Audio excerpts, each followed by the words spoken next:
Keith is a good friend. The background to Keith Jackson is that he ran the company that developed and marketed a shoulder replacement that I designed with colleagues called the Veos shoulder replacement. He has subsequently moved on, is still Chief Executive Officer of a company in Yorkshire. And he is also the business Chinese ambassador for the government, in addition to being highly respected as a managing director and effectively leading the managing directors in the UK. Keith, is that a good introduction? And would you like to take over? I'll take over. Thank you, Angus, so much for the kind invitation, and good afternoon, everybody. Yeah, I think I would like to say a few words about the role of the non-exec director, maybe share some best practice and some insights from my journey, but I'd very much like this to be maybe evolve into a conversation. So two-way questions and answers, if that's possible. I'll say a little bit about myself. I've been in business for 40 years and I've served on more than 20 boards. I'm a chartered director as well as a chartered engineer. And as Angus pointed out, I've got some previous CEO roles, particularly in medtech, but also some non-executive director roles and chair roles. And that's where I currently am in my career trajectory. One of the other things I do, and I really enjoy, is I'm a judge for the Institute of Directors Director of the Year. And the reason I enjoy that for twofold. One, I like to celebrate some fantastic achievements amongst directors in the UK, and also being quite selfish. It's really good learning for best practice because you see some great businesses and some really good initiatives. So let me turn, if I may, to a few sort of key principles. And I think with this audience, I don't need to talk about the difference between direction and management. Direction is about building and creating the future of the organization, whereas management is very much about present. So I think that should be clear. But what's often not so clear is the delegation of authority and responsibility. So as a director, whether you're executive or non-executive, you can delegate authority. You can allow people in the organization to go and enact. But what you can never do is delegate responsibility. So I think that's an important principle. When you're a director, you are ultimately responsible for the organization. And interestingly, as a non-executive director, you have exactly the same responsibility as the executive directors, even though you're not there every day. So I think that's something very much to be aware of. I know clearly there's also a distinction in those organizations that have shareholders, or maybe trustees if it's a charity. There is a difference because actually by appointing directors, effectively you are delegating authority for the running of the organization, and your liability is often limited to the amount that you've invested, no more. So basically you can't be sued for mistakes enacted by the company. That's the director's responsibilities. I think maybe just to share a few thoughts in the limited time we have. Another distinction, the chair and the non-executive directors are responsible for efficient running of the board, whereas the CEO and the managing director are actually responsible for the company, and those should be separate activities. However, as I mentioned, I think all directors are jointly and individually responsible for the success of the organisation. Governance. I think most people have heard the phrase governance, and what I find is often then people think about compliance rather than performance. And good governance actually is all about performance. It's about the organisation having strategic foresight, having good systems, process, checks and measures to ensure that it performs well. Non-exec directors, I think what is very important is mindset. It's actually the way you think. So the ability to use your broad experience, perhaps some situational experience, to guide the organization, to shape the decisions the board take, to influence, but not to control. So every voice, whether you're non-exec or exec, has equal measure in a boardroom, and your job is to influence the conversation. And there's perhaps 4 C's that I like people to think about. First of all, constructive challenge. So challenge is good, it's healthy, but do it in a constructive way, where we're trying to seek out the best decision or the most appropriate decision or the right choice. I think good non-execs can also be a good coach. So that's the second C.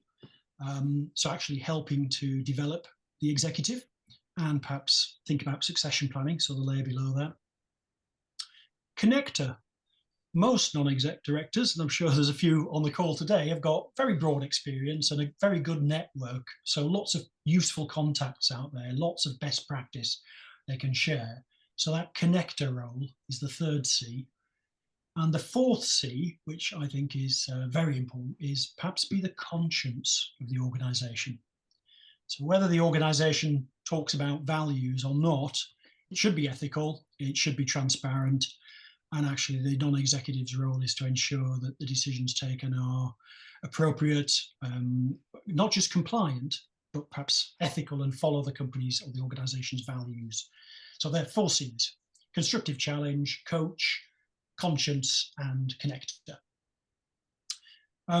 When looking for good non-executive directors to join a board, or perhaps to replace those that have served their term, I think there's some often perhaps 2 common mistakes that are made, and that is looking for people in your own likeness. So looking for people with a similar experience, similar qualifications, similar knowledge, and often specialized knowledge. And quite frankly, in my opinion, actually you need that in the executive, the people who are doing the day-to-day. Otherwise the organization is in trouble. And what you're looking for is actually broad experience, and particularly appropriate experience. So if it's a small organization, a glittering CV in a big corporate might be impressive, but is it relevant? Is it applicable in that environment? And vice versa, quite frankly. So I think, yes, you're looking for that broad experience and a mindset where actually you're inquisitive, you're brave, you're not hesitant to challenge constructively, to question, to search for other options that might have been considered, other scenarios that might have been considered, and to think about risk as well as opportunity. So yeah, that's all part of the constructive challenge piece. So I think, yeah, I've said a few things about how I see the role of the non-executive director. Of course, there's a lot of texture to this. And one of the things I do in my current role, my plural role, is I do deliver director level training, either for new directors, but also as a refresher. Perhaps as an exercise the board can do together, so that there's a good bonding exercise to basically have a shared understanding. And also a bit of mentoring that might follow on from that. I do that quite regularly, both in the UK and overseas. Angus mentioned China. I have a role there. I'm a mentor, an international mentor at the Hangzhou Institute of Advanced Studies. So this is a science park affiliated with Hangzhou University. And I also do board reviews, so actually observing board meetings and then giving some recommendations how they can work better, perhaps in a phased way, implementing any improvements in a phased way, and helping the board to develop its capabilities so it becomes more effective. So at that point, perhaps I'll go quiet, and maybe we'll have, if there might be a few questions that emerge from what I've said, and maybe some other questions you might have in your role. Yes, I'm eager for people to ask you questions, Keith, and you have been very vocal on social media about non-executive directors, and that's what stimulated me emailing you and asking you to give us a few minutes of your time. Any questions from our directors? Katie? Yeah, I'm interested to understand perhaps where you see differences or similarities across structure in terms of a CIC, a CIO, or a PLC, for example. Yeah, I think generally, the larger and more mature the organisation, the more complex the governance structures become. Mm-hmm. And you quite often see sort of 2 layers of executive. So you might have a supervisory board, for example, and below that, an executive board or a senior leadership team. So yeah, the larger organizations tend to have more complex governance structures, but I think the principles remain the same about transparency, about accountability, and about actually always acting in the best interest of the organization, not in the best interest of the individual directors. So yeah, I think the governance structures are fairly well defined. There's lots of best practice out there, and as I say, the fundamental things are just as appropriate in a growing SME, 100 employees or less, as they are in a PLC multinational with tens of thousands of employees. The same principles are just as valid. Yep, that's good to understand. Thank you. DJ, have you any points to raise? Yeah, loads. Lots of fascinating questions. I really appreciate the time taken to just give us a brief overview of your thoughts. I mean, actually, what I'm really interested in, I think, not so much from the point of view of UK DHC, which I guess we're fortunate enough to have a lot of great directors already, some of whom have, I guess, taken on the role of non-execs. I'm quite interested to know about your view about the role of the non-exec in the NHS. Of course, we're going to be dealing a lot with NHS organisations, not always directly. And I know more about acute care than I do about any other parts of the NHS, but I know they're all quite complicated organisations. Have you done any work in the NHS as a non-exec? No, not directly, although I have been involved with a company that was spun out of the NHS, and it was a vehicle really to commercialise IP from that NHS trust. So I do have had dealings, and I've been selling medical products to the NHS for 35 years. So, and my wife's a GP. So I do have a good understanding of the NHS. And of course, I've worked with people like Angus, which has been a real pleasure. But I've not worked directly as an NHS non-exec director. And an observation I have is actually the board structure of most NHS trusts is very few executives, often the CEO and the finance director. There may be one or two others, but at least that's the core, and lots of non-execs. And I think my sense there is it's much more about governance and oversight, ensuring that risks are considered and documented, because it's a large organization and it moves quite slowly. Oh, whereas wow. The counterpoint to that might be in a high growth SME that's very innovative, growing quickly, where a very agile organization, less mature organization, less complex organization, where you might have 5 execs and only 1 or 2 non-execs. And there really is a sounding board, maybe to bring deeper, broader situational experience into the discussion. And yeah, of course, there's many points in between the two. I mean, do you think it's an effect? Do you think, well, you say they move very slowly. Do you think that's partly a consequence of the fact that their governance structures are so complicated, and do you think it's unnecessary? Do you think that's one of the drawbacks? Or do you think it's safer? It's potentially a drawback, although it's not uncommon in large organizations. I think it's contextual. So my take would be, perhaps if the board regularly review their performance, and if the board decide that maybe they've become less agile, maybe decisions get bogged down, maybe they're becoming too bureaucratic, maybe that's a time to consider board composition. Maybe that needs a refresh. Maybe that was part of that is not just changing the balance between non-exec and exec, but maybe bringing some diversity. So not always choosing the person with 30 plus years of experience, maybe quite deliberately choosing somebody who's a lot earlier in their career, because that diversity of thought is really powerful. So I think actually there's many ways in which boards can refresh themselves and actually become unstuck if they feel they've got stuck. Yeah. There's lots of best practice out there as well. There's lots of tools and techniques that can help boards to do that, because quite frankly, most boards form habits, and those habits can be positive, and sometimes they're less positive. Yeah. So it's good to take stock and maybe look at ways you can improve, which regardless of the size and the complexity of the organisation. Can I ask Mark Nicholas to come in and tell us if he has experience of non-executive directors and what these experiences have been, please? Yeah, I've been a non-exec for 3 different organisations in my time. But what I wanted to ask Keith, Angus, if that's okay, is about, I know that as a fellow Yorkshireman, I've read some of the stuff that you've put on social media and online, Keith, and particularly interested in what you've got to say around culture and strategy. So I'm as well as a clinician, as we term it within the NHS. I'm also a professional manager and really interested in the impact of culture in terms of organisational performance. So I just wondered if you'd say a little bit about that. Sure, no, it's a really good question. Thank you, Mark. Well, I don't want to keep you all from your dinner because I could talk all evening on this topic, but maybe a few highlights. I think that coming back to the board's role and how non-execs can influence the right conversations in the boardroom, you hit on two really important threads. One is having a strategy, so having a plan for success.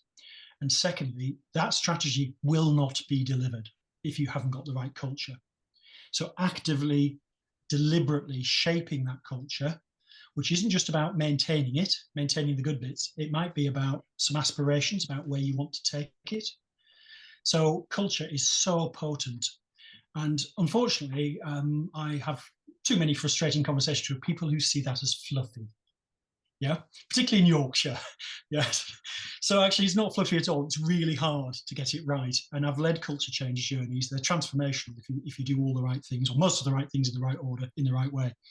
Because that's about how people feel energized at work, feel empowered, feel inspired, which is all about leadership, it's not management.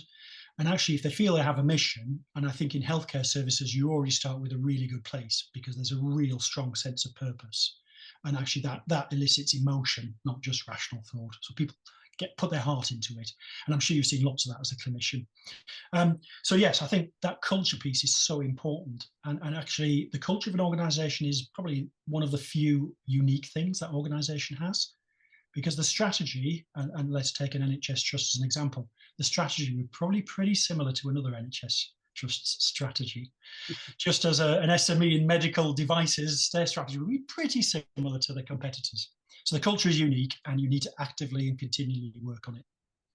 And that's part of the role of the non-execs. You know, that conscious piece. Are we living our values? Are we developing our employees? Are we inspiring our employees? That's really great. Thank you for that, Keith. Well, I promised Keith we wouldn't keep him for longer than about 20 minutes. Are there any final questions before he leaves us?